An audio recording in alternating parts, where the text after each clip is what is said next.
Singularity. My name is Nicola, aka Socrates, and you're watching Singularity One-on-One. If you guys enjoy this show, you can help me make it better in one of two ways.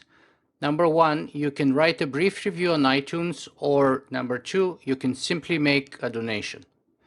Today, my guest on the show will be Ramez Naam, and this will be our fourth interview. So I think that Ramez will be breaking the record for the all-time most popular guest so far on Singularity One-on-One. Hi, Ramez.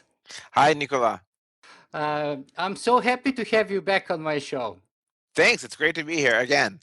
You know, the reason why you are the most popular interviewee so far is multi-dimensional. So first of all, it's always fun to talk to you. You have a lot of cool and interesting things to say, and I respect your opinion very much. Secondly, you have a growing number of a variety of both fiction and non-fiction books, which are all very relevant to both my interests and my audience's interests. And for all those reasons, I'm just always happy to chat with you.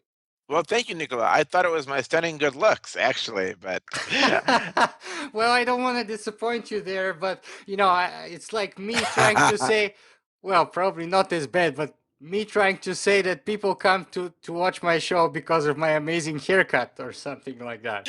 something like that. Yes. Well, we have what we have, and we might as well be happy with it. Yes. So, Ramez, the reason why I brought you back today is because it's been a few months since the latest installment of one of my favorite science fiction trilogies came out, and it's called Apex. So, why don't you tell us a little bit about your latest book? Thanks. Yeah, Apex is the third and final book of the Nexus trilogy.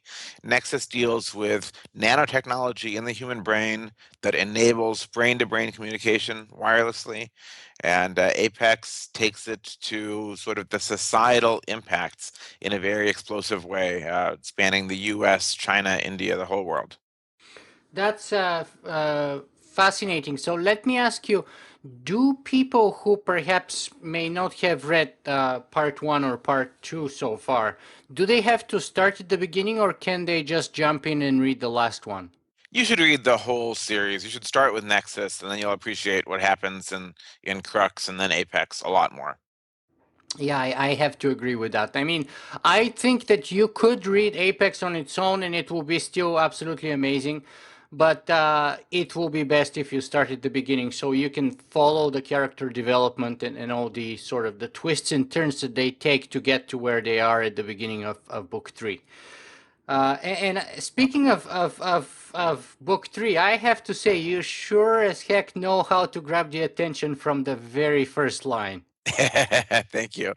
Yeah, the first line is the first prologue is titled "This is how the world ends," and from there it just goes on. So yeah, I like to grab people's attention. Yeah, and you do manage to do it successfully, absolutely. Your books are always very fast and or addictive read. I always have to make sure I've kind of given myself enough space in the back end because I've made the mistake in the past where I think, oh, I'm going to read for a couple of hours and I'm going to come back to it tomorrow. Never works like that for me with your books. That is the ultimate praise to an author. When someone says, I'm short on sleep today, I was up all night reading your book." That's exactly what we want to hear. So give us a little bit more about perhaps what can you tell us about Apex without any spoilers that would entice us to open and read beyond the first chapter? Yeah, the book has always been, those three books have always been about the combination of a few things. It's about a technology, that's remarkable in its ability to connect people. And I'm an optimist. I believe technology overwhelmingly gets used for the positive, but all technologies get used in bad ways too. So I want to address that. And it's about not just the bad things that happen in isolation, but society's response to this disruptive technology. Sometimes we get scared of new technologies, we want to ban them. That's a plot thread. Some agents, corporations, companies, whoever, with lower ethics might want to employ them in ways other people wouldn't. And then ultimately, the third book is in large part about how greater connectivity between people as the Nexus technology gets out to more and more people is transformative to politics and society and can overwhelm old structures. Hmm. And in our latest interview that we did in Seattle in Greg Bear's home or office rather, you said that it is the most political out of the previous two books of the trilogy. Tell us a little about that. Yeah, so in a certain sense, Nexus was a story about technology, but also about the war on drugs and the war on terror and a civil liberties viewpoint. And Crux sort of continued that. Apex was heavily inspired by the Arab Spring, Occupy, the success of Chinese protesters in environmental efforts. And so it is dealing extensively with the relationship between the US, China, and India, three superpowers in the near future, and also with how people with more connection to each other than ever before might be more empowered to try to change the systems that they're in. So, is there a sort of a hidden message about what we ought to be doing or what we ought not to be doing? I mean, there are. My opinions come across in the book. I try to be fair to every side, including those I don't agree with, and there's no true villains in any of the books.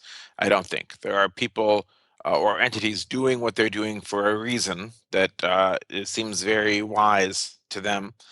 But there are messages that I think wholesale prohibition of new technologies that people want never works.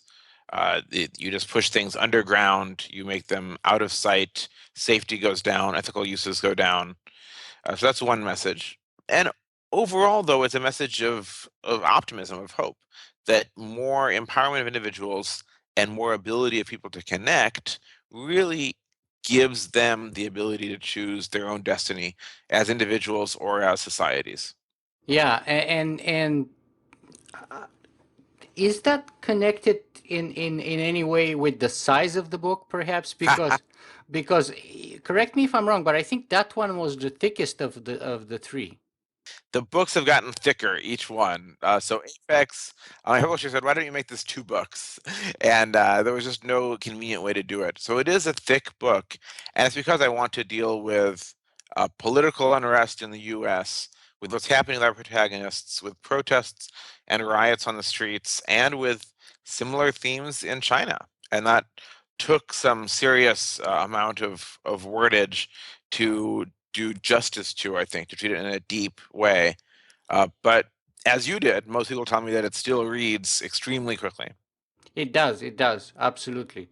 Um, and we've mentioned how you managed to sort of get the jugular and on the first line, if you will, but and that's kind of a very dark sort of dystopian beginning, the end of the world, right? So tell me about whether it's easier to, is it first of all to fair to say that it's a dystopian book, and secondly, is it easier to write a sort of the end of the world scenario than let's say a utopia or a positive scenario? Because it would appear that both in novels and in theater and in science fiction, most authors tend to lean towards sort of end of the world scenarios. Yeah, so some people have called my novels dystopian. I actually don't think they are. They are novels in which dark things happen, often to the people who are trying to change the world for the better, sometimes to other people as well, sometimes the bad guys, as much as there are.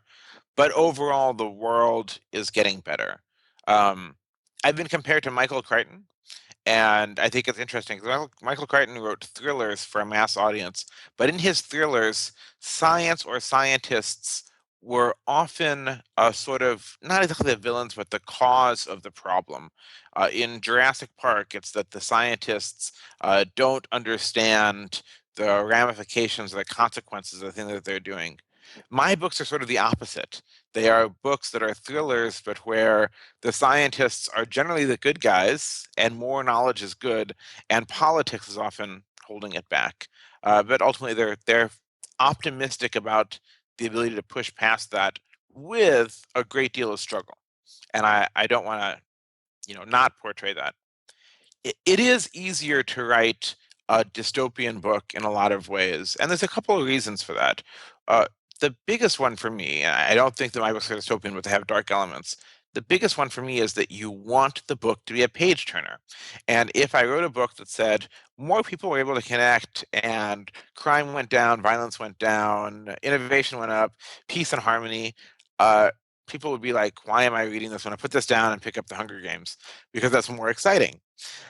So for me, some degree of tension. I can't stand the Hunger Games, by the way, just to share with you. I enjoyed the books. I especially enjoyed the first two books, actually, and the movies have been okay. Um, but even if the world is getting better, you need something as a fiction author to grip the reader. In a way, I think about the late Ian Banks, who was a master of science fiction in his culture novels.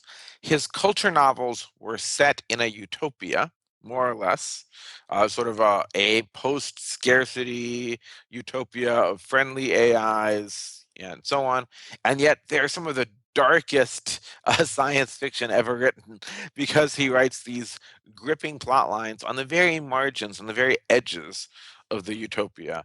And in that way, he sucks the reader in and also exposes them to these sort of utopian ideals that he has. Yeah, and going back to the sort of the interplay between science and politics, I just watched the latest installment of Jurassic World, or uh, a couple of days ago, and again, I mean, I didn't like the movie at all. I didn't realize, I didn't understand how it could make $500 million in such a short time, but scientists were definitely portrayed as the villains again, like very shallow, selfish, single track minded kind of individuals. Yeah, which I don't think is really realistic. I mean, realistically, the actual story of our world is that science and engineering have brought us huge good and made our lives better and better and better.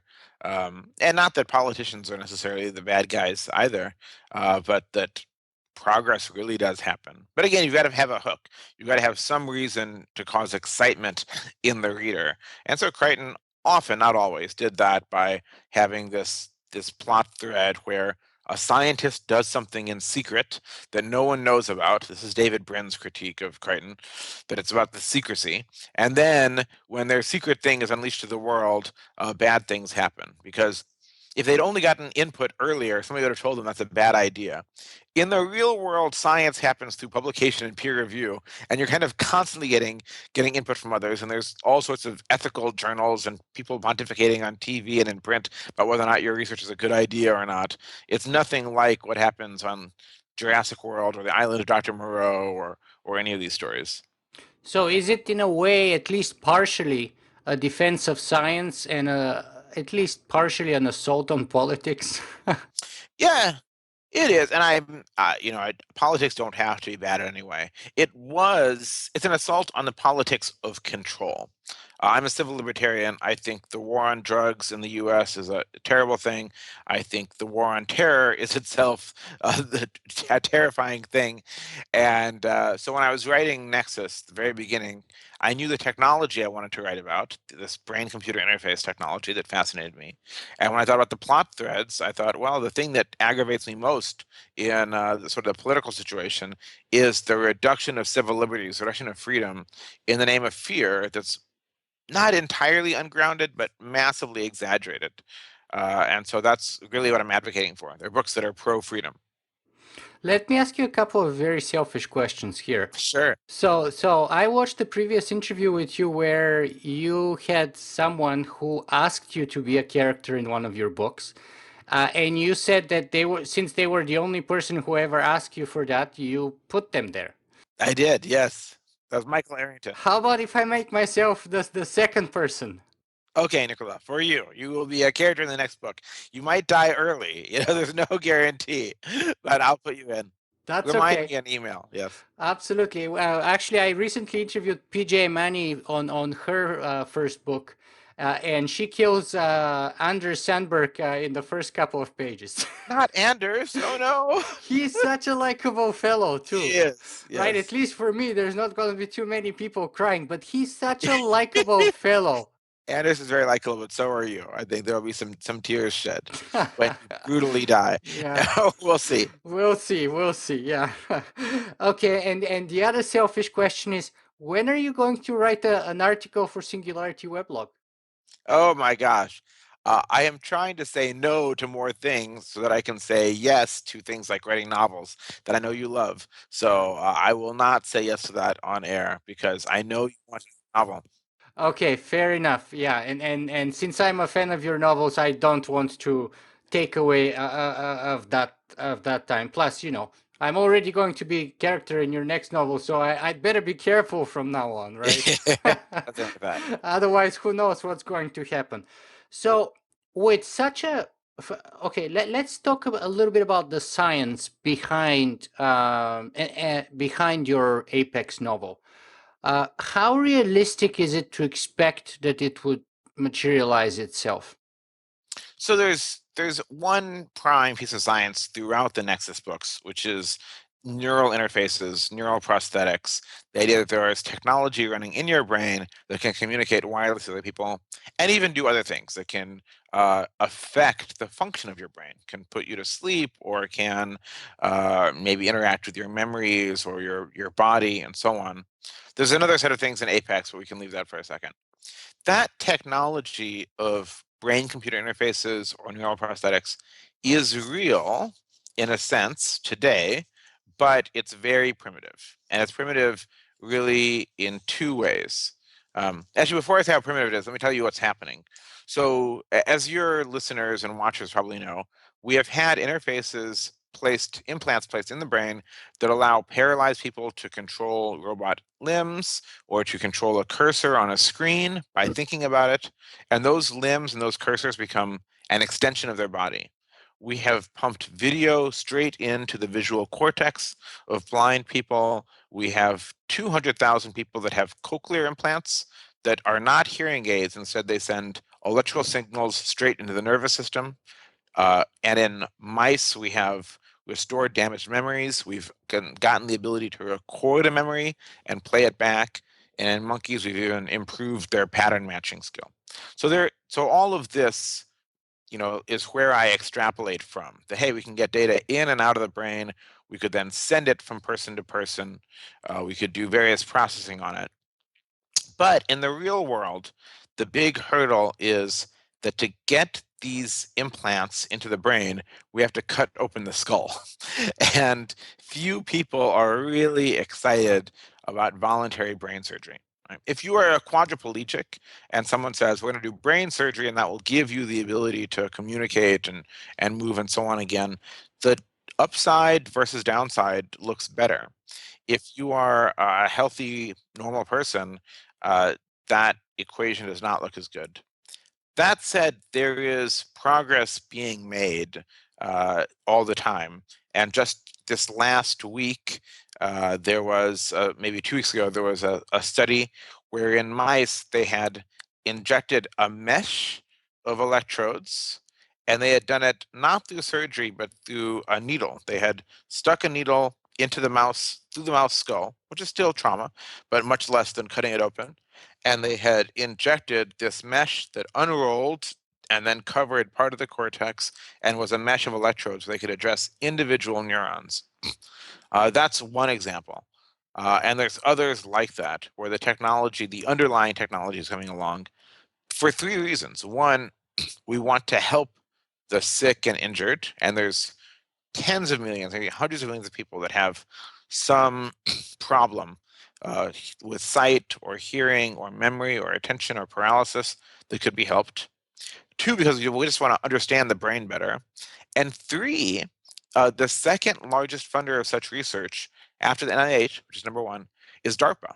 And DARPA funds it, largely because they want to help soldiers that have been injured in war and so on. But they're also thinking about the human enhancement potential down the road. Mm-hmm. And I know you're being asked this question all the time, but I still have to ask it. So how is the timeline then unfolding? When are we going to have Nexus? People would want to know. Yeah. So the books are set in 2040. I do not think we will have Nexus in 2040. I think it will take substantially longer than that. And I think it will probably never be as easy as Nexus is portrayed. Well, never is a strong word.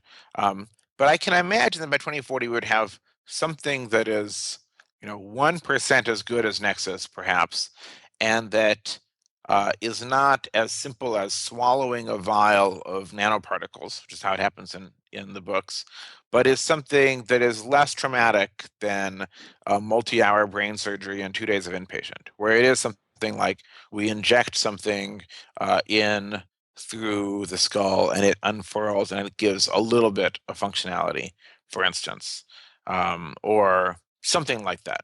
But why are you so on the one hand you just gave us all those examples about real science and progress that you said was moving at a fast pace, and you even gave the example of the mice with the neural mesh being implanted in their brain, and yet you're saying in 25 years from now we're not going to have it. Medical technology moves much slower than Moore's law. And the reason for that is that our tolerance for error is very, very low. And our tolerance for error, even in trials and experimentation, is very, very low. So the first rule of medicine is do no harm. And that applies even to the patients in medical trials. And it applies to some extent even to animal studies. My girlfriend is a PhD biologist. She did her work on tuberculosis. And there are review boards for the study protocols for how they're going to treat mice. And these are mice that they know that they're going to kill in the long run to study how whether or not the drug they designed works to stop tuberculosis. But there are review boards, then protocol approvals that say there can be no unnecessary suffering, so on, which that is how we should want it to be, but that slows down the process tremendously. If you think about it in software, let's say I create a fantastic new piece of software on your phone that gives you augmented reality when you look around. It does amazing things. And I release it and it crashes. Whatever. I'll send you a new version. If this is running in your brain, the implications are so extreme that our degree of certainty has to be very, very high. Yeah, that's why I'm not going to be an early adopter of such a technology. Everyone says they will not take V1. People usually say they'll take V3, which you would think is a problem, but there are enough people to really have severe trauma, or maybe they're in late stage Alzheimer's. We don't really have an application that's for Alzheimer's, but something like that, that I think they will be the real V1. And they're the V0.1 adopters right now. Let me give you a couple of other examples of why there's a lot of skepticism about the Nexus technology out there. So I recently interviewed Dr. Miguel Nicolelis and Dr. Ronald Picurel, and they wrote this book called The Relativistic Brain. Yes. And their basic claim is the singularity isn't near and the brain cannot be simulated. And they go through a lot of effort into their whole book by giving mathematical reasons, neurological reasons, computational reasons, and so on as to why that will be the case. And so I mean, I found that very interesting that one of the people who is at the very cutting edge, at the forefront of brain-to-brain interface technology, to be highly skeptical of the future potential of that. And he was saying that basically for some simple activities like the motor cortex and things like that, we would be able to do better than what he's doing today. For example, with his exoskeleton brain-machine interface. But when it comes to brain-to-brain communication, we will. Oh, he's also optimistic that will be in some rudimentary form possible. But when it comes to brain simulation and uploading and things like that, and artificial intelligence, he believes that the brain is ultimately non-simulatable, non-computable. Yeah, so I would say let's separate those two things of neural interfaces and brain-to-brain communication and so on. And it was a paper of Nicolelis's that I read in 2000 that first got me interested in this field. And I think he's saying there it will be possible. And the big bottleneck in the brain-to-brain communication, brain interfaces, is really the hardware. Can you design hardware that can access, instead of hundreds of neurons, which is what we access today, can access millions or tens of millions or hundreds of millions, and that can be done without trauma, right, or with minimal trauma. That's the big hurdle there. On the topic of brain simulation, so I'm a singularity, not exactly skeptic, but I think I think the term is abused and used in such ways that we don't even know what we're talking about sometimes. And the Werner Vingian singularity probably is impossible. The Kurzweilian singularity of just greater than human intelligence and a general intelligence, whether it's in an AI or an upload, is possible. I'm convinced of that, but it's probably much more distant than we think. Um, I don't see any reason to believe that the brain is non-computable. So far as we know of in nature, everything is computable, at least to a high degree of approximation, right? You don't necessarily have to produce an exact simulation of the brain for it to work really well. If it's a 99.99% accurate simulation, that may indeed be more similar. If we're uploading you and we get a 99.99% accuracy simulation, that might be closer to the you of today than the you of tomorrow is to the you of today, depending on what the error bars are. But I, even today, I think we have large holes still in our knowledge of exactly how things function in the brain, at the very basic levels, and more importantly, how the very basic levels of brain function relate to the very highest levels of cognition. Let me give you an example. You have this idea of behavior, right? We're talking right now. So at what level of the brain is it important to simulate in order to be able to produce the phenomenon of talking? I'm not talking about writing AI code. I'm just talking about simulating a brain. You could say it's the different sort of modules of the brain. Maybe you have hundreds or thousands of such modules. You could say it's the cortical stacks, of which you have many millions of those. You could say it is small clusters of neurons, of which you have, maybe hundreds of millions or billions. You could say it's individual neurons, which you have billions. You could say it's synapses, the connections between neurons, which you have 100 trillion or so. Or you could say, even if you have an exact replica of every neuron, or one compute node per neuron and per synapse, that you still might be missing behavior, because there might still be important Like the function. magnetic fields that they're talking about, for example. Yes, so the long-range magnetic and electrical fields affect things happening in the brain. Neural firing in one part of the brain can affect things inches away because of electric or magnetic field. We don't really know if that encodes information or not, um, or within a neuron. So a neuron is larger than an amoeba. Okay, a neuron is a eukaryotic cell, which has a large cell nucleus and so on. And amoeba is a prokaryotic cell, which is many times smaller than a neuron. Amoebae hunt. They have memories. They know where the food is in very, very primitive ways. So there's clearly cognition going on in this very simple cell, of which our neurons are more complex. And the most models that we have for brain simulations don't account for that or don't leave enough room for that. So to me, though, the question is not, is it theoretically possible? It is theoretically possible. The question is, what layer do you have to go to in accuracy of your simulation in order to produce a good result? But why do you say it is theoretically possible? Because Nicolelis and Picurel say that that's the most common presumption of what they call computationalism. Yes. And that's a premise that's rarely tested or considered scientifically. And that was what they say was their goal, to test that hypothesis. And then they go through the halting problems, Gödel's incompleteness theory. They go through what they call the tape of evolution experiment.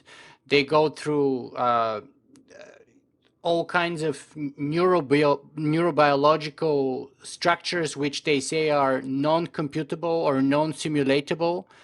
In other words, there's no way you can translate their behavior according to them on a sort of a digital stratum. And yeah, I mean, so how about that?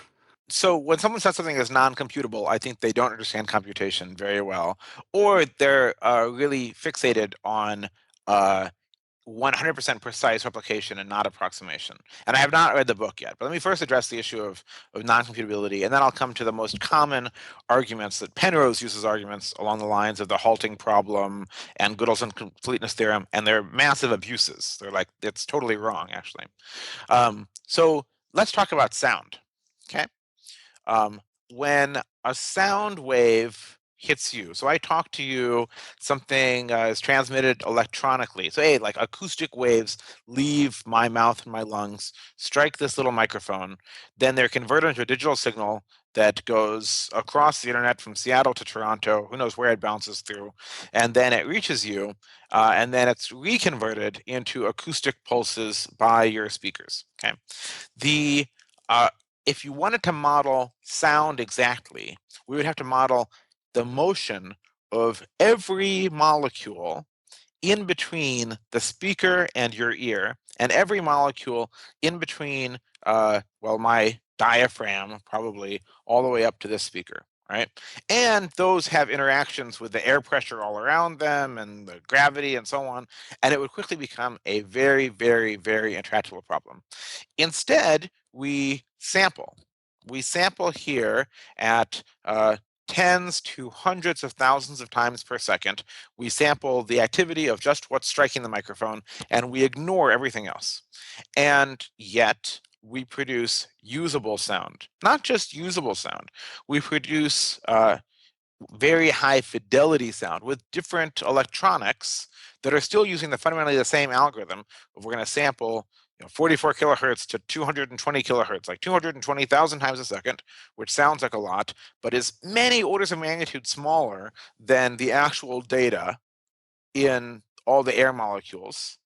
And that can produce a fidelity recording of music that is indistinguishable from live music if you have the right playback gear and so on. Yeah, but Nicolelis would say that that's true only at the level of, let's say, the motor cortex. So he says, yes, you can use the motor cortex and kind of hook it into an interface and then run an exoskeleton, for example, right?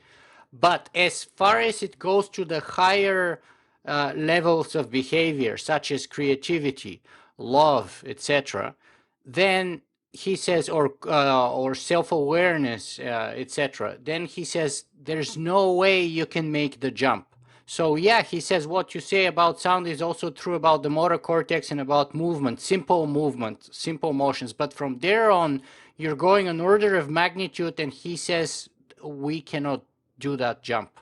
From a brain anatomy standpoint, there is nothing special about love versus motion. Okay? It is still the firing of neurons, the passage of neurotransmitters, the electric potentials they create, the ramifications of that. If you looked at a brain firing, you would see the same basic physical properties happening. When recorded music first came out, he knew that analogy. But he says you can't see those properties. And the example that he gave me was, if I hook up a monkey to a machine and ask the monkey to move its hand, it could go to the end of the universe and the output will never be the same.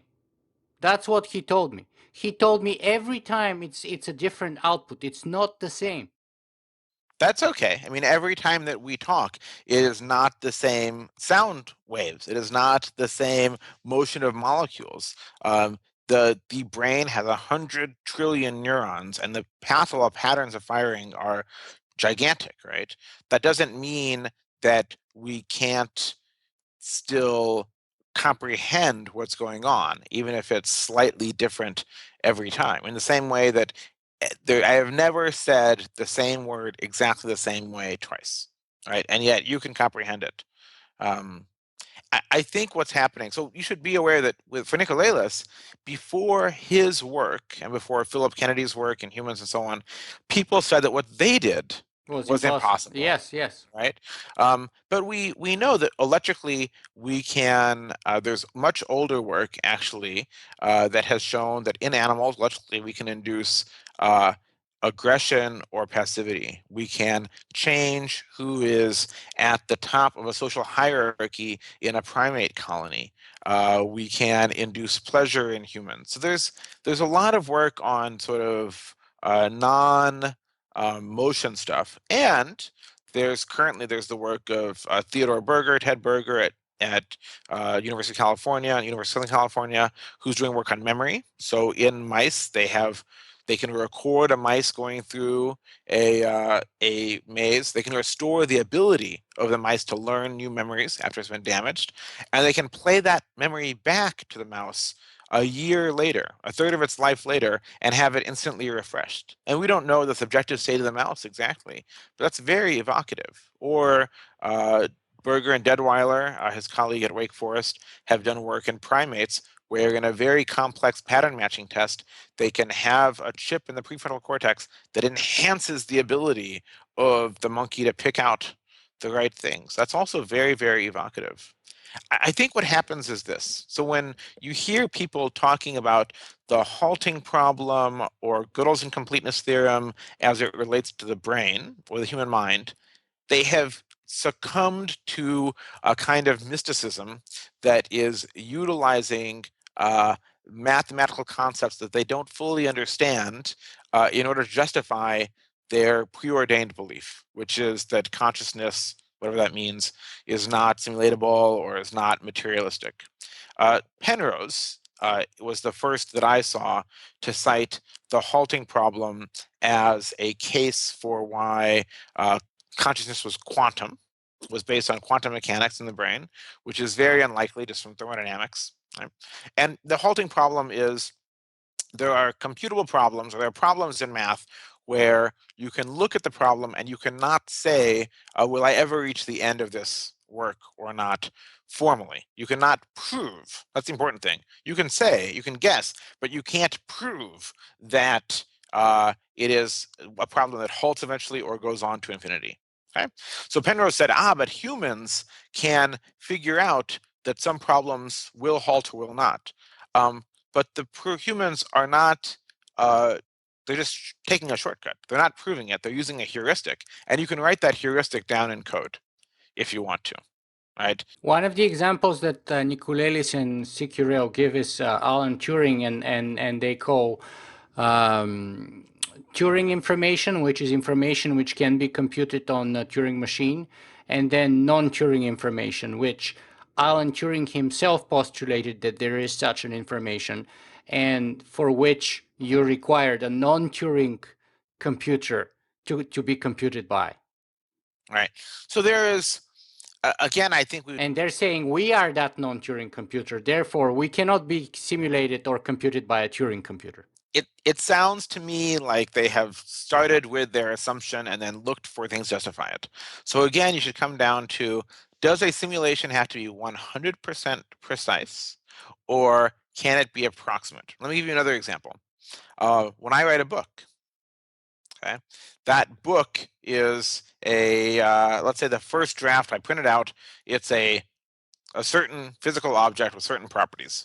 When you get a copy of my book, it is not an exact simulation of the copy that I have. Or if we have two printed versions, they're actually very, very different. The fabric of the fiber might be different. There's like the atomic matrix is very, very different, but it's close enough, right? It's close enough because the symbolic information is more or less identical. Or perhaps in a first edition, there are a couple typos, and maybe more than a couple. And in the second edition, those typos are fixed. And yet, while those typos might have distracted you, you know what I meant, right? And so to be the real question is, can we produce functional minds in a computing substrate, right? It's not, will they be 100% exact replicas of what happened before. When you, in a second, you'll be a different person than you are now. Boom, you're a different person, right? I just said something, I put a new idea in your head, neurons fired, new synaptic pathways will be laid down, long-term potentiation will occur tonight because of what I just said. And in the meantime, there are patterns of activity that are cementing in you this notion that every second you're a different person. So is the gap between human mind and a simulation larger than or smaller than the gap between Nicola on June 23rd and Nicola on June 24th, for instance? That's the better question. Sure, sure, and not that I agree entirely with their argument, but to give it just one more step of support, it reminds me of Seth Lloyd, who said that what you say is maybe true for books, but Seth Lloyd said that to simulate the universe, it's going to take a quantum computer the size of the universe. Well, we're not trying to simulate the universe here, fortunately. But the human brain is perhaps the most complicated and complex thing that we know in the universe. The human And, brain and the is brain is often equated in terms of its complexity to the universe, or at least to, multiplicity of galaxies and everything. the human brain is the most complex thing that we have found in the universe, the most complex thing that we know of. That doesn't mean that we cannot build more complex things ourselves. It has that unique quality. We're not trying to simulate the universe. And again, Seth is talking about simulation in the exact sense. In the approximate sense, it is different because you can take numerous shortcuts. I'll give you another example. In quantum mechanics itself, to solve the Schrodinger equation is so complex that we can't get it for more than a system with more than a couple of hydrogen atoms. Okay. Yet we have higher level algorithms that are still very computationally expensive, but can give us precision to within nanometers of what's actually happening. And those might scale as a number of electrons to the 8th power in the very worst cases, or they might be much cheaper than that if you take certain shortcuts. And they produce usable approximations. And that's a better question than will you ever have something that is exactly the same? Let me broaden out from that. We as humans have gone through phases and phases and phases of thinking that we were very special and then having that knocked down. Between the Ptolemaic conception of the world with the Earth at the center, to then the Copernican conception, to finally the Galilean conception, which is the Earth is not really in the middle of anything, to then even Einstein and relativity, and post-Einstein, the discovery that the universe is expanding. There isn't even no complex, like no single frame that you can use. Our position in space has gotten less privileged. Or the Darwinian revolution that took our position as a species on Earth out of privilege and just said, hey, we're just another species in a certain sense. We have certain abilities that outshine others, but we are not the created guardians of the planet by the word of God. We are just something that emerged by accident. And so I think that this notion that the human mind is not replicable is another case of people emotionally wanting to privilege what they find so remarkable that will ultimately be torn down. Well, I'm hoping to do a follow-up interview with both, at least with Dr. Nicolelis and hopefully with Dr. Ronald C. Picurel too, and where I can press them a little bit more than I managed to do the first time. I'm also hoping, I also met Ted Berger at GF 2045, so I'm Nice. hoping to get him on my interview too. But one of the examples that they were giving also was the collapse of the Human Brain Project in Europe. And the fact that, Dr. Henry Markram has been removed. They said a geologist who is running now the project. There was a letter signed by 600 scientists, many of them neuroscientists, against the sort of the blueprint or the outline or the goals of the project. And in fact, it's been scaled down tremendously. And they said, actually, Miguel Nicolelis said it has been scaled down at a warp speed, at which point I asked him, can you say it's collapsed? And he said completely. Yeah. So I'm of A, the collapse of the human brain project, or the redefinition of it, says nothing about what is theoretically possible. Um, I'm torn on that. Henry Markham was saying that in 10 years, we could have a working simulation of the human brain. And that was, in my view, incredibly over optimistic. That was not even close to plausible. Okay. Um, and yet, I thought that the project would be very interesting. It would fail to achieve its goal, but that it might teach us a whole lot in its failure. Now, those neuroscientists that signed that letter are people who depend upon grant funding for their research. And would it make more? Well, I'm not. This is not an assault on them. Would it make more sense to spend that €1 billion over 5 years on sort of grants for neuroscience projects that actually could produce a working output today, or something that was almost certain to fail, but could teach us something in that failure? I cannot blame them for saying this is a colossal waste of money. Now, if you talk about the same thing 30 or 40 or 50 or 60 or 70 or 100 years from now, that's different. But the way that when we talk about human uploading, that's not the right first step. The right first step is nematode uploading or something like that. The nematode has 905 synapses in its entire Yeah, body, I that's think. one of the examples they give in their book. Yeah, but the fact that no one has done it, I've used that myself as a case that we're not really that close, and yet now people are trying. I'm not sure if you saw the nematode hooked up to a robot thing, which is very sort of primitive, but also very evocative. This robot was not programmed to back away from walls, but it did so when it had sort of the nematode neural net. And so you go from a nematode to a fruit fly to decades later to a mouse or something like that. And when you can produce very, very mouse-like behavior, or when you can take a mouse that has learned a certain maze, kill that mice, upload it to a computer, and show that the computer's relation to the mouse can run the same maze, then I will start to think that we're on the right track, and that human uploading might be a decade or 2 decades or 3 decades after that.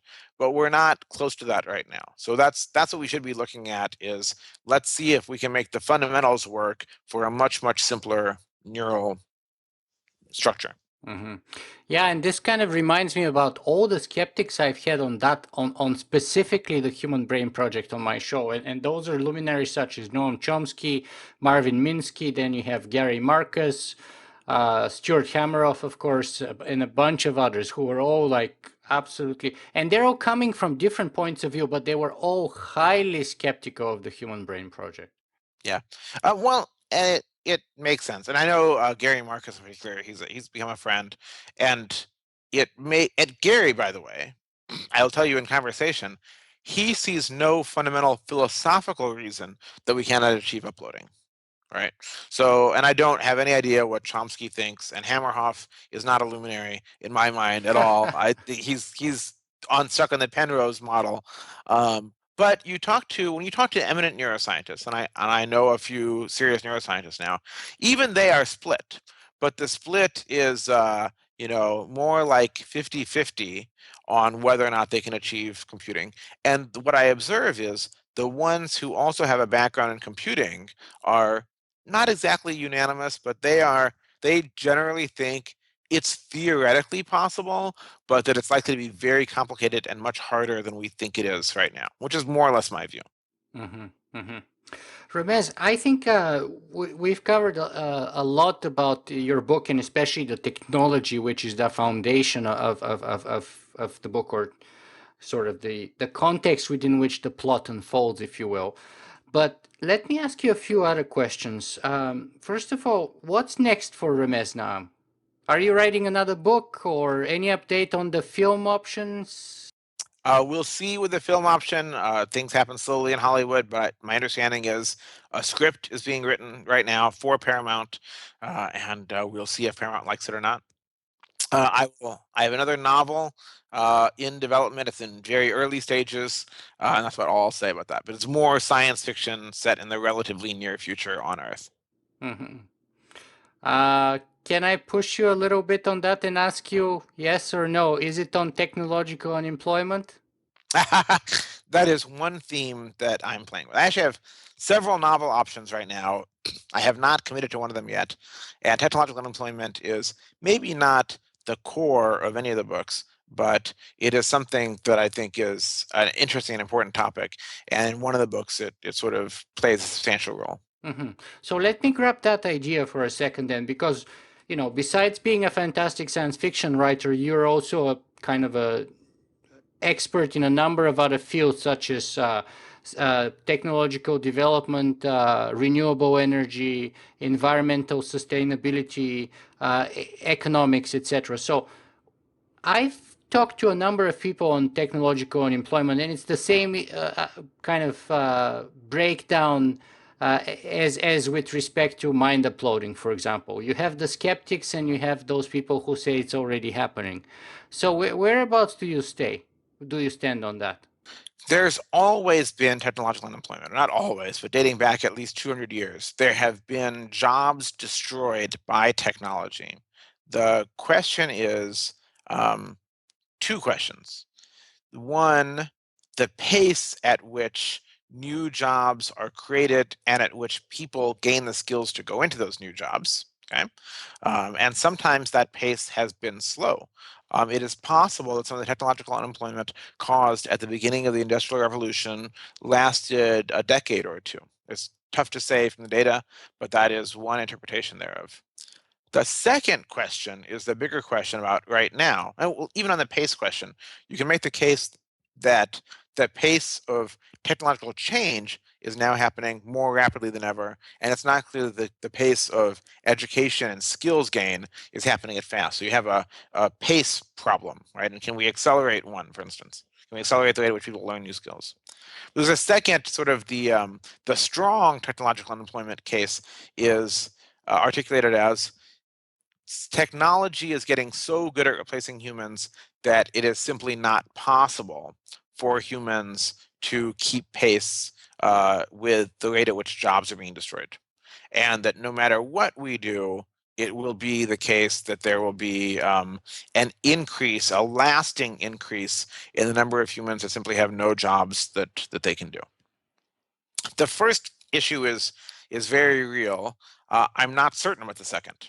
I think as a practical matter, we might approach the second. It might look like the second case for quite some time because people take time to learn new skills.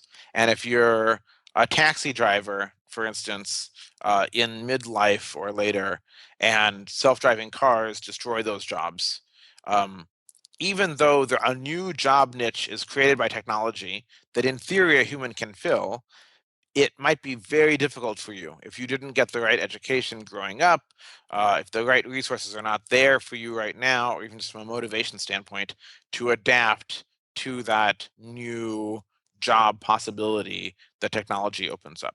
So I do think that there is something to be concerned about. It's double-sided in the sense that the reason we should be concerned is if technology is destroying these jobs, if technology is destroying these jobs, it's also making products and services cheaper for everyone.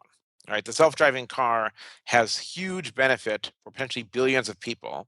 In the US, it has huge potential benefit for 300 million people. And in the US, there are about 3 million people that drive cars. So 1% of people might be negatively impacted, and their families and so on. So many of these cases are sort of widespread good brought by automation, benefit to lots of people, and then a very concentrated problem for the relatively small set of people who used to do those jobs. But I just last week I interviewed Martin Ford on his book The Rise of the Robots, and I'm hoping to interview the two professors from MIT, McAfee and Brynjolfsson. But also, Yeah, and they both put like very solid, straightforward arguments to say that what happened at the beginning of the Industrial Revolution is very different than what's happening right now. And they give a number of economic data, such as productivity and wages and the divergence thereof. They talk about the purchasing power of the middle class. They talk about the fact that not only the low end jobs will be the ones who would be replaced by the machines, but not only the blue collar jobs like taxi drivers and mailmen, etc., but even the white collar jobs. Most of them actually have been starting to be replaced in the last 5 or 10 years. And for example, just one of the examples given was that uh, uh, corporations used to have a certain kind of financial department, which was very well paid white collar jobs. And in the last 7 or 8 years, those departments have collapsed by 40 or in some cases 50%. Yep. And they've been replaced by algorithms. Or anyway, machine intelligence and automated accounting practices and all kinds of things like that. And the other problem is that the sort of replacement of one job with another presumes that one would have enough time to train the people from the old jobs into the new jobs. So take the unemployed taxi driver and train him for something before that other something becomes obsolete in its own right. Yes. So Yeah. that's one presumption. And the other presumption is, of course, that we know exactly what will be that next job, whereas our experience would put evidence to say that we don't often know where those new jobs will show up. So we cannot really direct the unemployed into that hopefully future employment. And when you combine that with the accelerating pace of development, then it's kind of becoming hopeless. Hopeless is a very big word. So, Well, it's falling behind at least. The pace of people becoming unemployed will be faster than the pace of people finding new employment in new fields. it's possible. We don't really know. So I think that Martin Ford is more pessimistic than Bernaldson and McAfee, by the way. That's true, yeah. So today, what's happening? The jobs that are clearly replaceable by software are those jobs that are very rote and very routine. So a financial person who just takes in one spreadsheet, applies a number of macros to it, or takes in reports from 10 places, does manipulation of the data in a very consistent, the same way, and then produces an output. He is operating like a machine, and that person is easy to replace. But they say most jobs in our world are like that. Yeah, but 99.9% of jobs used to be farming, and now it's 1%. So the question is not yet, is there an end to all possible jobs that humans can do? The question is, given that a lot of these jobs may go away quickly, what you raised, how fast can we train the person for a new job? Now, those white collar workers who stand to lose their jobs, I'm more optimistic about their ability to be retrained for other things. And the reality is that it may be that you find that 90% of someone's work can be replaced by a computer, but that 10% can't right now, at least. In which that case, what ends up happening is that you don't end up destroying even 90% of the jobs. You destroy some number of the jobs go away, and you have some people left behind that are more scalable, can do work for more clients or work at a larger scale because they do that top percent of work and sort of supervise or use computers to do the rest. But as the cost of the service drops, you also end up with increased demand for the service. But people can't afford to buy that demand. For example, so they give us the example of the old companies which used to, like, let's say Kodak or GE or GM, that used to have hundreds of thousands of employees, and now you have Kodak being replaced by Instagram in terms of at least valuation by 13 or 15 people, and Google and all the other Silicon Valley miracles, Facebook, etc., take a fraction of the workforce that was required in the past. And so if you don't have that purchasing power, that income for people to spend in term to purchase that service, even if it's much cheaper, they still can't buy it. So I do think the world has to potentially deal with changes to our social system and our economic system, because if you imagine that these automated things that we're building will themselves produce lots and lots of value, then we do have to think about how should we be allocating that value, and should we treat every person on Earth as more sort of a co-owner of the resources rather than someone born with nothing and not guaranteed to get anything. And if you look at proposals like a basic income or various variants of that, would then put the purchasing power in people's hands. But I think the case is still exaggerated. There are many skills that today we do not know how to replace. So Bernalski and McAfee use nursing as an example, something that A, is booming right now around the US and Europe and Canada, and B, it's very difficult to replace a nurse with software or a machine. And it's because of the nurse's soft skills, and also that the patient is today, at least, most soothed by someone who is a human that they can connect with, right? So there are other jobs where people can probably get what they want in the lowest, cheapest form from automation, but they may want 10% better, or the final little bits that a human can only give. So secretarial work, for instance, is one where it's potentially will have an automated agent that does, let's say, it does 90% of what a human secretary can do for you. That will have two effects. One, it might destroy secretarial jobs. The bigger effect actually is that more people will be able to have secretarial assistants. And the remaining secretaries will be valued for how good they are at the 10% of work that can't be automated. But that argument was given back in the day for horses and automobiles, right? And people were saying we would find it machines, horses are still better than machines, and we would find better and easier jobs for the horses where machines would supplement them rather than replace them. We know that's not how it worked out. That is definitely not how it worked out. And some jobs will just be automated away. Right. So I think radiologists might go away ultimately. It's a high-paying job. But I don't think that doctors as a class are likely to go away for a variety of reasons. And Nicola, I have to go. I have an appointment coming up at this hour too. Very well, Ramez. I really appreciate your time. So let me close our conversation today with two very quick questions. The first one is, what's the best place for people to find more about you and your work? RamezNaam.com. Fantastic. And the second one is, we touched on your book and a little bit about technological unemployment. We had a great conversation as always. What's the message? What do you want people to take away from this with you today? I think, as I said last time that we did a one-on-one, it's really the future belongs to those who create it. So don't just stand by and hope that it gets better or worry that it gets worse. Go out there and do something. Create the future. Ramez Naam, thank you very much for being with us today. Thank you, Nicola.